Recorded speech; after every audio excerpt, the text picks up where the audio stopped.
So I'll introduce myself first, and I'll talk you through the panel. I'd like to tell you a little bit more about ESSA, because we've touched on ESSA a little bit without really explaining a lot about what we're actually doing. So my name is Ben Wells. I run my own business called Well Said. I feel for a lot of the guys here in the football club side. I've worked football side most of my life. I used to run marketing and sponsorship at Chelsea. I've been the commercial director at Reading. So interesting stuff there from Toby. This session is entitled, Is Official Dead? And by that, we're asking the question about whether the traditional sponsorship model needs a rethink. In November the 18th, at the Royal College of Medicine, we are running the 3rd annual ESSA Sponsorship Summit. If you are not already aware of it, then I suggest you have a look at sponsorship.org, which is the ESSA website. We'd love to have you there. We're exploring a whole bunch of different themes, looking at how traditional business models have been disrupted by changing consumer behavior, by changing technology, and asking in a full day session how we think that's going to affect the traditional sponsorship model. So that's me. I'm also a board director at the European Sponsorship Association. I'm delighted here in this session where we're going to be a little bit of a teaser for the Sponsorship Summit itself. Be joined by Joel Seymour Hyde, who is the Vice President of Strategy for Octagon EMEI, India. Yes, very well, good. Yeah. Jackie Fast, who's the Managing Director and also Board Director of ESSA of Slingshot Sponsorship, and Chris Maples from Copa90, which is a branded content platform. So when we talk about the traditional sponsorship model, we're talking about a lot about what's been discussed, certainly in Toby's session, and it was actually quite good to hear a lot of the guys from the brand side talking about data and engagement and what have you. When we talk about the traditional sponsorship model, what do we think of, Joel? I think, well, hello everyone. I think it's probably a lot of what the guys in the previous session talked about. So the classic sort of inventory of tickets, hospitality, signage, a bit of a website branding, and so on and so forth. So I think the guys mentioned they're kind of used to that traditional package that they would receive and be proposed around, and that's, I think, what people understand by traditional model. Yeah. Okay. And Jackie, for you, what is the role of sponsorship in the marketing mix? I mean, we talk about sponsorship. We talked a lot in the first two sessions about sticking names on shirts in return for cash, but is that the only role of sponsorship? No, obviously. Well, I'd probably say that's probably the last role in sponsorship. But actually, the last two discussions and presentations talked a lot about, sponsorship's now becoming part of marketing. Marketing's really important. Marketing's part of the brand. Actually, sponsorship in this ever-connected world, which has so many messages, is actually quite crucial and actually becoming more vital as part of the marketing mix, and always should have been. Yeah. I think far too often, and forgive me for saying this, but the big football teams of the world are really fixated on, let's throw a logo on a shirt, let's give some people some hospitality, and that's what sponsorship is, when actually sponsorship, like it was mentioned in the last one, is about collaboration, it's about partnership, and when you've got two strong organizations that are going forward on a journey together, actually what you can create is far more substantial than throwing some, I guess, quite antiquated assets at a brand. Yeah. Chris, do people really care whether you're an official sponsor or not? I suspect, like lots of questions I'm going to get asked in this panel, I think the answer is probably some do and some don't. I think one thing that I was surprised didn't come out in the previous panel, for those of you that were listening to the previous panel, is I think the most important thing about sponsorship and activating around what you sponsor is this degree of authenticity. There's got to be a reason why you're there. Otherwise, it's a simple cash transaction. And to Jackie's point, in a world that is as connected as it is now, in the past, you go back 20 years, life was a simpler place, and you could be a shirt sponsor or a stadium sponsor, and it kind of didn't matter because the conversation wasn't really taking place publicly anymore. Now it's conversations constantly publicly through social and various other things. So I think brands that are getting involved in sponsorship, and I think there's absolutely a place for sponsorship, of course I do, but I think you've got to have a reason for being there. You've got to create a story and an authenticity in that space, otherwise why are you there? And if you just simply go and badge something and then don't do nothing with it, then it's a waste of time. We did some research quite recently. So for those of you who don't know, Copper Night's biggest football fan platform in the world, YouTube channels, social channels, and we create content for brands and for our channel itself that tells amazing stories about fans and fan culture. We did some research, really, some very top-line research. Don't read too much into it because I don't have the actual data at my hands, but we asked about 2,000 of our fans which brands mean something to you in football. Now, look at all the brands that are here and all the brands that sponsor football around the world, and 2 brands stood out by a million miles: Adidas and Nike. Now, clearly they are sports brands, right? And they are in that, but they have created a reason to be there as well. They do a ton of stuff in that space that's really interesting. But lots of other brands who spend fortunes in that space just don't activate properly, and I think it gets lost. I'll come on and talk about some stuff we've done with Hyundai, I'm sure, a bit later. So in the first 2 sessions, we've had the rights holders, the clubs primarily, getting a bit of a kicking, and I think probably from experience we'd say that's probably about right. But if the brands aren't getting it right, what's the incentive to change? In what way do you mean incentive change for who? Well, if there, as Chris is saying, there are still enough brands out there who are buying bad sponsorship, Right. why should the rights holders change? Well, I think ultimately because the money will start to go down. So I think what we are seeing now, and I work a lot with helping brands find sponsorships. So I think Toby talked about it. I'm one of the agencies that people like him will use to help navigate the market and find what you should sponsor. And what we're seeing, even at the top end now, at the even at the UEFA end, and certainly the Premier League as well, is it is actually harder to sell those big ticket items for incremental increases in sponsorship revenue. And the reason for that is quite simple. Essentially, there's a bit of a sort of disconnect now happening between the traditional models we've talked about and what brands want and what rights holders are able to provide them with. So this is fundamentally caused by brands demanding sort of a lot of the content stuff that everyone's talking about more and more. So they want live match footage, they want highlights, they want clips, they want more chances to work with players, all this sort of the cool stuff really. And they don't want to necessarily give up the traditional stuff, but they want all the add-ons, which is kind of what Nathan was talking about. That's the part of the contract that takes the longest to now agree. Problem is the rights holders have sold most of that inventory to broadcasters, and the broadcasters are ultimately, in most cases, more important than the sponsors because the check is infinitely better. So if you're the Premier League, 96% of your revenue is from the broadcasters. There's a limit to how much you really worry about what the sponsors think.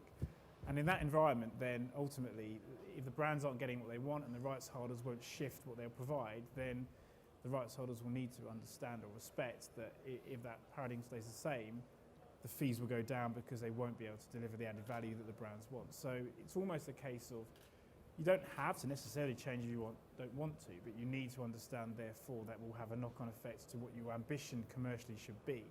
So if you want to change, you need to try and find this balance where you can kind of have grown-up conversations with the broadcasters about what they're really using, what they really value, and then what can you take back and give to brands to add value and therefore increase your commercial revenue from that part of your business. And that's kind of the decision you need to make, really. So I just wanted to add, I'd argue that they don't, really. A lot of football clubs, a lot of properties, especially in sports, they still have brands that are coming to the table with multi-million pounds that aren't actually asking for more than chucking a logo on a shirt. The cost to implement that is negligible. And so your profit margins for a deal like that is substantial. Whereas if you were to actually talk about all of the great stuff that we want to do, the clever sponsorship, the clever marketing, all of the great social stuff that you can build from content marketing, it takes work, it takes time, it takes clever people, it takes resource. And if you don't want to go through that, you don't do it unless you absolutely have to. And within football and other sports sponsorship, they haven't really hit that critical moment. You're seeing brands start pulling out of stuff and start doing stuff a little bit different, starting to build their own platforms. But you don't see it where we saw it with publishing or music or anything because it hasn't hit the tipping point yet. Sure. Can I just come in on that as well? I think that point is coming, right? I think we all established that. The two biggest marketing, media owner, whatever you want to call them, entities in the world, bar none, didn't exist 15 years ago, right? Google and Facebook. swallowed up huge amounts of marketing budget. No one saw it coming. In fact, the world didn't see Google coming. And then they thought, right, we better right-size our business and figure this out. And then they didn't. And then 3 years later, Facebook came and no one saw that either. So what those two organisations have brought with them, rightly or wrongly, is a much greater level of data, much greater level of insight, much greater level of understanding. Now, whether you agree with all the metrics or not, sort of makes no difference. They're the sort of metrics that people are measuring impact on. So the world where multi-million pounds are being spent on badging rights is fine, because there are still tons of brands that want to do it, and certainly as markets like Asia and Africa open up, there'll be increasing amounts of brands that will want to get active in that space as well. But sooner or later, the guy who holds the purse strings is going to start comparing the impact of that with the impact of everything else they can do. And if it is a simple badging exercise that's doing nothing else with it, it will stick out like a sore thumb and they will divert money elsewhere. So are there still brands wanting to do that now? Absolutely, but you know what, just beware those brands that aren't thinking about that, or those entities that aren't thinking about creating assets and creating opportunities and creating integrations that are going to really mean something, because sooner or later someone is going to say that's doing nothing for us and we're going to go. And the other point of that, actually, that Chris kind of brings up, is that now there's so many more competitors. You know, if you were a football club, you'd be going against other football clubs when you're looking for sponsorship. But now, actually, you have to look at where's the money being spent. Yeah. You're now you're comparing yourself with pay-per-click, Facebook, all of that other stuff. So you have to be smarter. Yeah. I think that's right. I think, you know, what we've experienced the last 7 or 8 years, certainly since 2008, is the man in the street is far more discerning about how they spend their time and money. I think we get a real feel on what the value actually constitutes for us. And we have to question, actually, I think, whether the traditional 90 minutes or 80 minutes, if it's rugby, we've got the Rugby World Cup coming up shortly, does that actually stand up as a value proposition? Prices certainly haven't gone down. Or should the clubs and the rights holders more broadly be working more collaboratively, more creatively, more fluidly with brands and saying, actually, do you know what we need to do is fill our stadium up. We need to make sure that our value proposition is so good that people are not going and spending their time and their money with the things you just talked about. And actually, we can't do it on our own. We need to do it with brands. And actually, we get to a stage where we have cashless sponsorships, because actually the key is actually making sure people are coming in the first place. And that's particularly, I think, looking at some of the trends we're seeing in youth behaviour.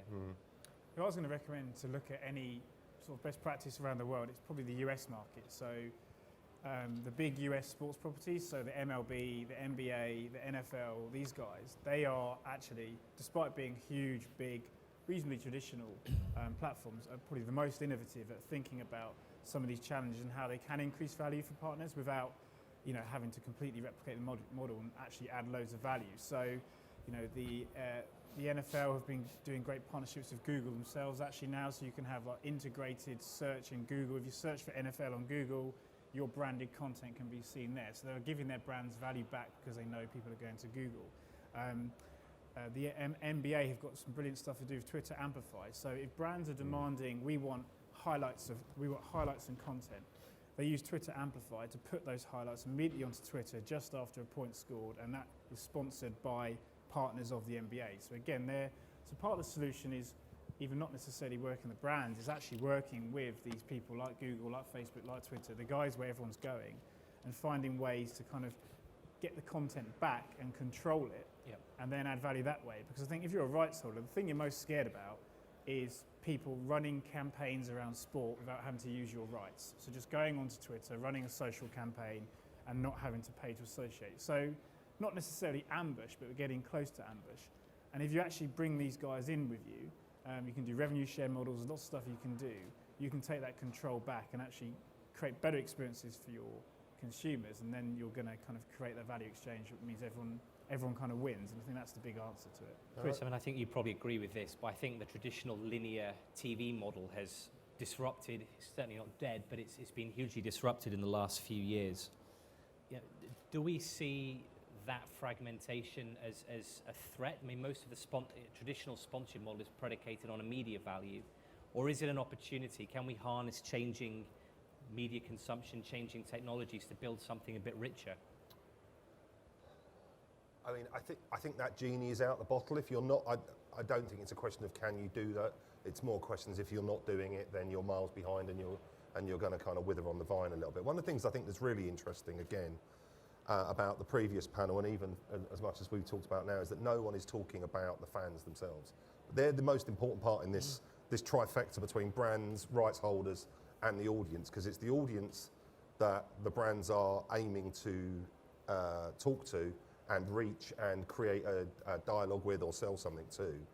And it's those guys who are the quickest to vote with their feet as well. So they totally get, in a world that is connected now, you know, my 7-year-old daughter knows how to operate an iPad and use, you know, various aspects of YouTube and stuff like that better than she knows how to read a book, right? So the whole generation, 3 generations now, have grown up in a connected world.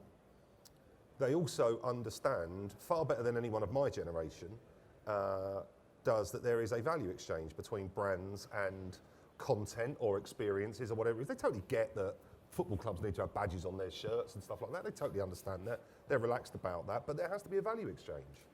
You can't just come in. It's one of the things I find difficult with some clubs, that, you know, you can't just come in year one, drop a new logo on my club shirt and then disappear the next year and have added no value. Well, you can, because that does happen.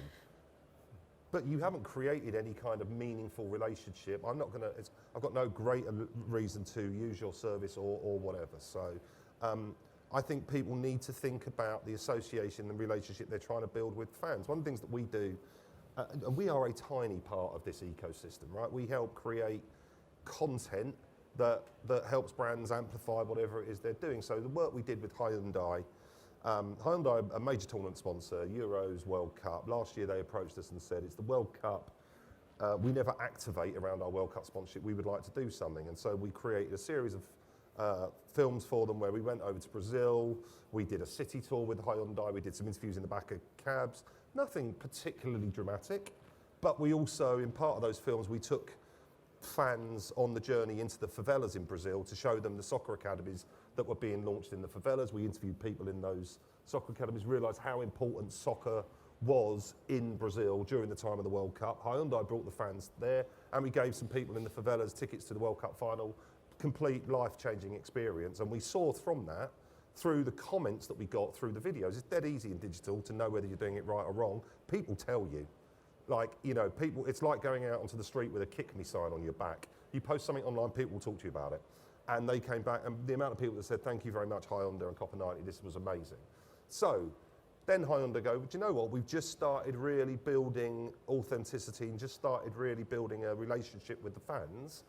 They came to us really brave this year and said, we haven't got a tournament activation, we want to do something with you this year, because we want to carry on that conversation. So we asked our fans, what are the stories you wanted to tell?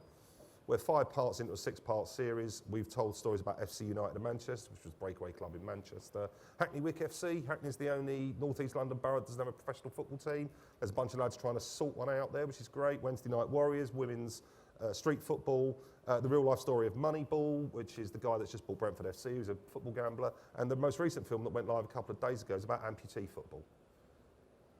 Hyundai now have a reason to tell those stories because they've built an authenticity in being in football. They wouldn't have had if they just left the badging right last year and never touched football again. So I think the thing that is important is talking to the fans. Without them, everything is meaningless anyway. The fans is a good point, because I think the first 2 sessions maybe gave rights holders a bit of a hard time as well. Maybe, you know, some fairly, maybe a little bit unfairly as well, because ultimately, you know, everyone's doing a good job and trying to, you know, get by in the world. So, but ultimately, you know, the fans are there and they still flock to football. So even if people do move off TV, it's not as though they're not going to be fans. So it's just kind of following that navigation of where they're going and making sure you still add value and you can still find them. So there's great opportunities for any rights holders, because those fans aren't going anywhere. They're still going to love what they love. Well, it's perhaps understanding that it's not necessarily it's the push content model now, it's a push-pull, and if you get it right, you know, you've got people telling the story for you, saves you time and money, but it becomes more authentic. We talked about authenticity earlier on. And it keeps building that story, it involves people in that story and keeps them attracted into what you're doing rather than doing something else, and it gives them a sense of ownership, I guess. Would you agree with that, Jackie? Yeah, I'd agree. I'd probably argue, though, it's kind of beyond that, really. I think 5 years ago when we had this discussion about whether we've got pull marketing or push marketing or all of that stuff, you know, you don't have a choice. You know, even if the football club or even if the rights holder doesn't want to engage with it, you still have fans that are engaging with each other, and are talking about the brand and are talking about the experience. So it's happening irregardless of whether you're creating an arena for that to happen or not. Yeah. We touched on data in the first couple of sessions very quickly. Do we see the emergence now of real-world retail, business intelligence, CRM mindsets and technologies coming into sport? Do we see in the sponsorship section of the business an opportunity to start segmenting sponsorship, moving away from logos and into a direct-to-customer, personalised, multi-deals in each category model? Well, I mean, you kind of say Man U were almost the early adopters of that model already. They started it on a sort of regional level, so actually ironically using logos, but anyway. So they've been selling multiple categories over, so you know, they'll sell to a noodle company in Indonesia, then another one in China, and then a tire company in Thailand, and you know, whatever it may be. So they're kind of they were ahead of the game on that model, and that's probably almost becoming old now in itself. So clearly there's evidence that segmenting very narrowly can work, and absolutely yes, then sort of using CRM and data to do that is a very logical next step. So you need the right technology. I don't think a lot of clubs would admit that it's quite there yet in terms of they talk about having databases of fans, but how detailed and accurate that is questionable. Certainly if you want to start categorising sponsorships on that basis, but absolutely I think what you'll start to see now is partnerships with data companies who can add that value to the clubs. So United have two just deals in the last week. yes, United have done one with HLC, Chelsea I think with WinPro, and Man City have got one of SAP, and that's kind of the route they're now going in, where you partner with someone who's actually a real expert in that space. They can segment for you and then kind of ultimately add value to the club to then target their fans in different ways, and yet potentially really narrow down your rights and sell to very individual people. It's probably just beyond the software as well, I'd argue. You know, you have to have the people in the business that have the vision, that have the vision that can then go in and sell that vision to the right brands. And if brands are going to be on one platform with another competing brand, they have to understand where the value is coming from. And I think internally, from a rights holder perspective, they don't often know, and so it's very difficult to sell, even when you've got the tools. I used to talk about this a lot. So prior to joining Big Balls, I ran Spotify's commercial business in Europe for about 3.5 years. And in between those two, I used to speak at lots of events there. And in between those two, I did a lot of speaking at various events around music, technology and sport and various other things. And I used to talk a lot about data, because data is the hot thing at the moment, right? I think there's a real journey to go on with data, because a little bit of data is a very dangerous thing. And as you're going from a position of having no data to having tons of data, there is a journey that you take on that where you can make a ton of bad decisions going ahead for it. Do I think people need data? I also think data for data's sake is a waste of time. I think it's insight is what you really need. And so do brands and do clubs and do rights holders and all of those people need to have better insight into their audience? Absolutely. Does that lead them to a world where they can micro-segment what they're doing, and is that a valuable thing? I love the fact that almost every panel like this around the world talks about the Man United noodle model. It's like the big hot thing in the world of sports sponsorship at the moment. But it goes back to the same thing. If it means that you end up with 100 sponsorships that are that big, or 2 sponsorships that are that big, as long as you do them right, and there's a reason for doing them, and there's a value exchange and people understand it, great. If you go down the route of micro sponsorships and you do all of them badly, well then that's a waste of time. Moving just back to the closer to the title of it, is official dead? Do you feel that sometimes as brands, being an official sponsor is often a crutch? Legislation such as things like the Olympic Act, for example, are used as a defensive mechanism, and it actually hinders creative activity. Going back to your point, Joel, about it's about the fans, it should be about adding value to their experience and enhancing that experience. Do we find that sometimes just being official is enough in the eyes of the brand, and actually they're leaving a whole bunch on the table, and it's actually sometimes turning the target audience off what they should be doing?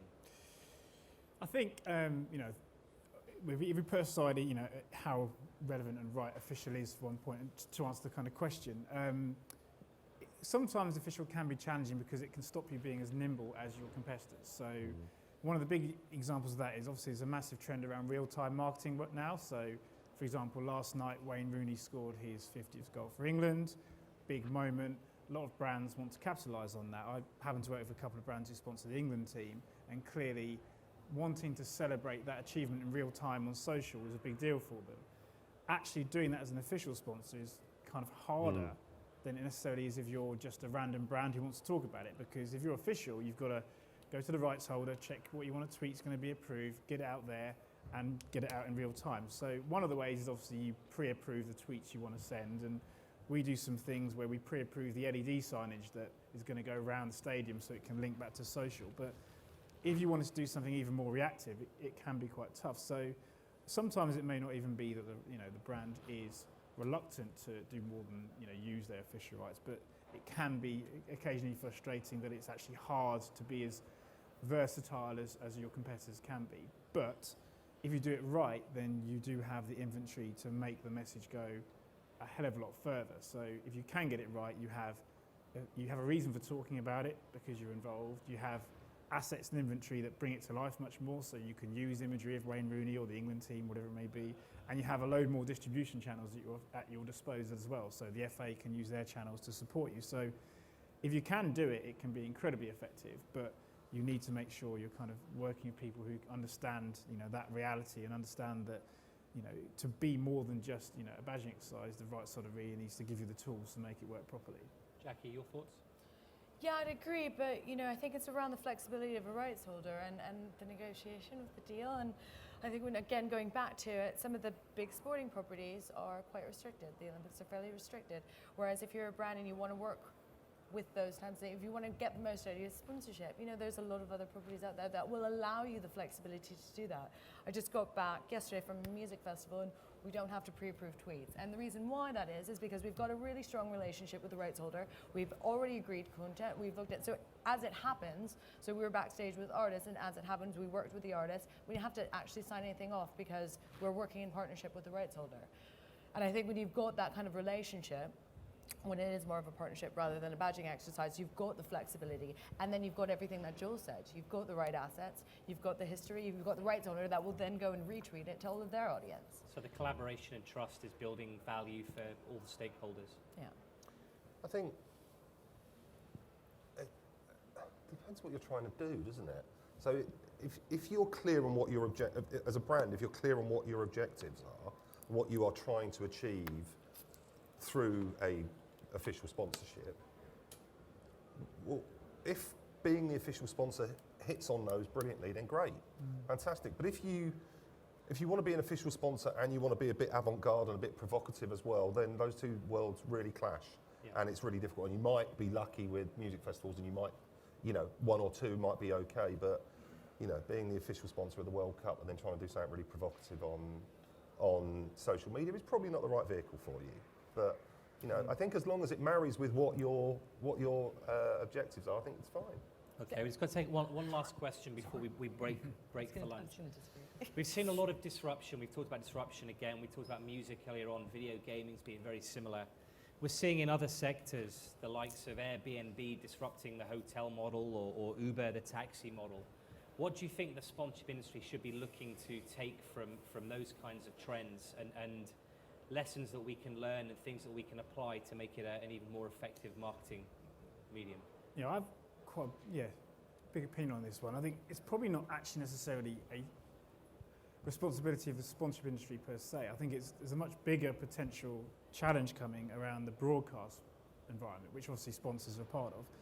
I think if you think about the environmental factors that allowed Uber to generate as a good example of a sort of challenger, ultimately it was people getting an order spending 50 quid to go 9 miles in a black cab who wouldn't pick you up in the rain. So there are lots of reasons why Uber took off.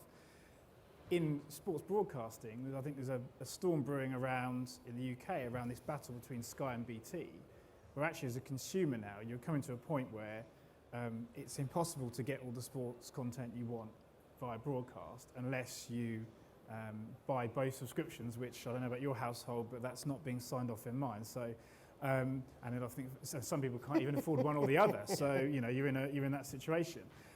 So in that world, I think consumers are going to get more and more frustrated by having to where they go for live broadcast, and ultimately that kind of frustration is what breeds the actual sort of from the bottom up rebellion against that to find other ways of finding live content, and it's been done before and there's various sites, but I think that's probably a real tension point. So therefore, if you're a sponsor, there's lots of interesting areas around that in terms of how you getting your brand out there if people aren't going to the traditional places to do it because they're so frustrated by this sort of segmentation of live and access to sport. So it's a big question, I think. So we could see some disruption there first. We see it now TV and yeah, I mean, I'm for my sins a Reading fan, and the other day I had to go on Twitter to watch a video on Vine of someone recording their TV to see a goal, and that can't be a sustainable long-term model. if that's how people are watching it. Yeah. Yeah. Jackie, what do you think? You do a lot of work in music. Well, I think from an industry perspective, sponsorship is, pretty traditional, and it's been going for 20 years pretty much the same way. And to Chris's point, if you want to do real-time marketing, if you want to do something avant-garde, you can't touch rugby, you can't touch Olympics. And actually, for me, I think, why not? Why shouldn't you be able to? Why can't you work in Olympics and also do forward-thinking marketing? And the fact that so many of the traditional platforms out there keep everything in the way that it's been going for 20 years is actually what's stalling it, stalling the potential of the growth of what brands can do, of what rights holders can do. And so for me, I think if that shifted a bit or was hugely disruptive, that would be a positive thing. But it doesn't need to if brands continue to play in their playground, basically. I think Airbnb, Uber, Google, Facebook, Spotify, any of these disruptive businesses that have gone in and really fundamentally shifted a market one way or another, iTunes before Spotify, all came at it, and all as businesses all continue to come at it from the perspective of the customer, the consumer. Yeah. They either fulfilled a demand that was in the market already, or they created a demand that no one knew you could do through technology. So do I think the world of official or rights sponsorship in the world of sport is always thinking about the end user and the end result and the reason for being here? Probably not. I suspect some people do, and I suspect some people don't. I think some brands are better at it than others, like in every walk of life. But I'm not sure a big technology company is going to come in and disrupt sports sponsorships. I'm not sure what that vehicle was. I certainly haven't thought of it myself, and if I could, I probably would. But I think fundamentally, unless you are always thinking about the impact you're making on the end user, that's the only way to drive your business forward. And without that, everything else is a waste of time. I think because of the value of TV rights now in sport, I think the only disruptive force could potentially be is the YouTubes, Googles of the world, if they decide they want to become a live broadcaster, because they're really the only ones with the cash reserves. I don't compete. I'm not that close to Larry and Sergey. We've had dinner a couple of times. Yeah. I'm not very close, but like if Google wanted to hold all of the live broadcasts for all of the sports in all of the world, they could do it tomorrow. Like they've got enough cash. Apple could. They don't want to pay a rights fee. Apple could. It's just not their business. They're not. Yeah. And at some point they might do. I think what's really interesting is the world that's going on around originated content on those platforms as well. And Apple TV are going to come in and start creating loads of content. You've got Amazon, you've got Netflix, you've got other over-the-top platforms. Hey, listen, BT Sport didn't exist, 5-6 years ago, and they came in and they're having a real go at it. So I think the vehicle by which you might watch live sport, it could easily be disrupted. But yeah, I think unless you think about the end consumer, I think you're in a tough place. Couldn't agree more. Just before we break, we got any questions for the panel? Probably everyone's quite hungry. One over here. Sorry, I don't know if everyone can hear me,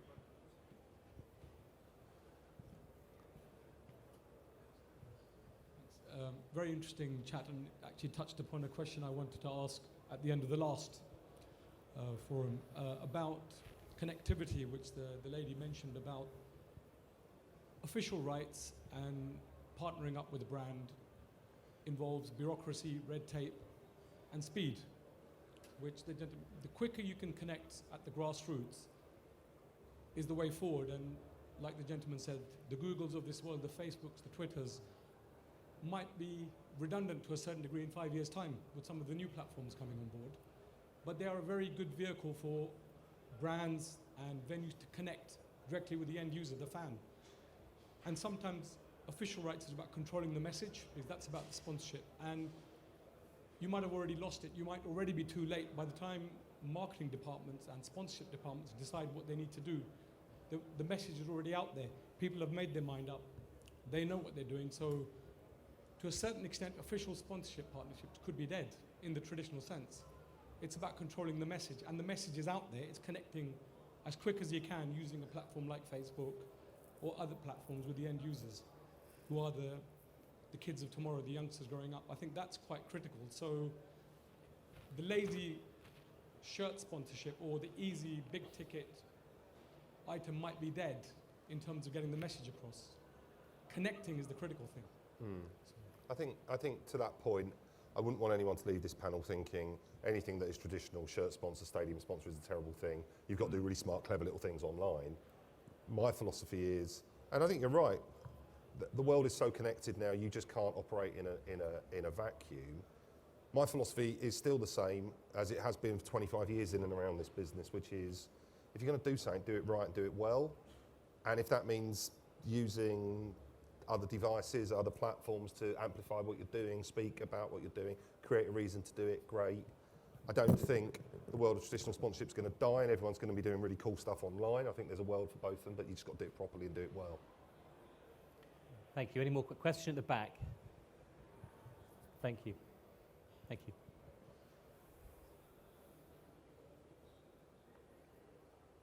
Can you tell us who you are, sorry, before you... My name is João. I'm here with CIS, the FIFA Marshallship. I'm a consultant in Switzerland. The panelists mentioned a few times some of these disruptive new technologies, mentioned many of them. I'm particularly curious about quite a new one, which is Meerkat, Periscope. If that's the next disruptive one, and if you're already taking that into account. For instance, Joe, when you work with sponsors at Octagon, do you already consider that? Are there strategies to exploit that? Thank you. I think that's a very good question. I think back to Joel's example of watching Reading through about 3 different devices. You know, when we have ubiquity of high-density Wi-Fi and everyone has got a live streaming app on their phone, that's going to be a real problem, I think. What do you guys think about that? Well, I think at the moment you're already seeing some rights holders embrace the Meerkats and the Periscopes in the right way, which is added value for fans. So, you know, really nice little ones like the Australian Rugby Union and also the New Zealand Rugby have done nice things around training and dressing rooms and kind of, so giving you kind of live feeds via Meerkat, via Periscope, into those kind of behind the scene environments which are real added value moments. And as a fan, that's actually bringing more to the experience, the rights holders controlling it, and you know, you can obviously give it to brands as well to partner with if you want. So that's a really nice way of doing it. Clearly the doomsday scenario with that technology is having 1,000 fans in a stadium just holding the phone up and doing it. But I think most of the counter arguments to that will be ultimately, you know, as a consumer, as a fan, whether you're watching it on BT Sport, Google, on your box, on net, whatever the platform is that delivers it to you, that the premium delivery is still very important. So the way that consumers moan when Channel 5 do bad coverage of the Football League show, or you know, people miss the way Sky Sports produce football or rugby, people still want that premium experience as a viewer. So, you know, intelligent insight, commentating, etc., etc. If you have the choice between that and, you know, some guy with some person swearing next to them filming on a mobile, even if it is in, you know, 4K on a 4K phone, it's still not actually the content you want. So I think those things are more about enhancing the overall access fans have to the sporting environment rather than being a replacement for actually really good production of sporting theatre. And I think done well, brands and rights holders will embrace that and use it as part of their overall offering. I'm with you. I don't think 7 million people are going to sit in front of a computer at any point in time watching a live stream Periscope of an international or an Arsenal match. I think that's a very odd world and one that I hope I'm not part of. But and I think also if brands and federations and clubs and rights holders try and, you know, ban all of that sort of activity, then they're going to lose out as well, because we've seen, you know, water finds a way of rolling downhill whatever you put in front of it. So So that's in existence. I think those brands and rights holders that embrace it. If I was a brand, I would create a place where you would upload all of your Periscope Meerkat stuff, so that you're sort of working in conjunction with the brand or the club or the confederation. Yeah. I think that's smart as well. These technologies, again, I used the phrase before, the genie's out of the bag now. No one's putting that. Genie's out of the bag? That's not the right. The cat's Genie- out of the bag. Cat's out of the bag, and he caught the genie's out of the genie who just got out of the bottle. No one's going to put that genie back in the bottle now, so you've got to embrace it because it's there. Yeah. And again, the MLB are doing that in the US. Okay, go Yeah, ahead. so they're partnering with Snapchat, so it's a non-commercial deal. So Yeah. they're not making any money from Snapchat. Snapchat aren't really making any money back, but essentially they know that the MLB, so this is baseball, fundamental issue with youth audiences. So it's a slightly more traditional game, older audience. Snapchat is clearly the most youth-friendly at the moment, and it will be replaced by tomorrow, I'm sure, with another platform. But at the moment, it's the one the kids are using more than any other. And so they're essentially just allowing Snapchat to run MLB content via the platform. So it can be stuff, it can be people filming stuff at the match, you know. And rather than saying, oh my God, that's live content and broadcast, how dare you, let's ban you, and that's piracy, they're kind of saying, you know what, it's a 10-second clip on a 16-year-old's phone that he shares with 15 people, and he uses our IP. And it's fine. And it's marketing. And it's just pushing our brand actually to a new audience. It's not cannibalizing Fox's broadcast, and so Exactly. that's I think the key. Rather than trying to cut the head off the Hydra. Exactly. Yeah. Absolutely. Sorry, Jack. Thank you for that question. Do we have anything else from the floor? I'm fairly sure you're all looking forward to a pie and something else for lunch. Okay, well, thank you very much for your time. I'd just like to say thank you again to Chris, to Jackie, and to Joel. For those of you that are not already ESSA members, we'd love to hear more from you and have you join our sponsorship family. Have a look at sponsorship.org. And again, if you'd like to find out more about the ESSA Summit, you don't have to be a member to come along, but I think it'll be a fantastic day. We have a keynote speech by Tom Fishburne from marketunis.com, who I think will be a terrific keynote. Thank you very much. Enjoy the rest of the conference.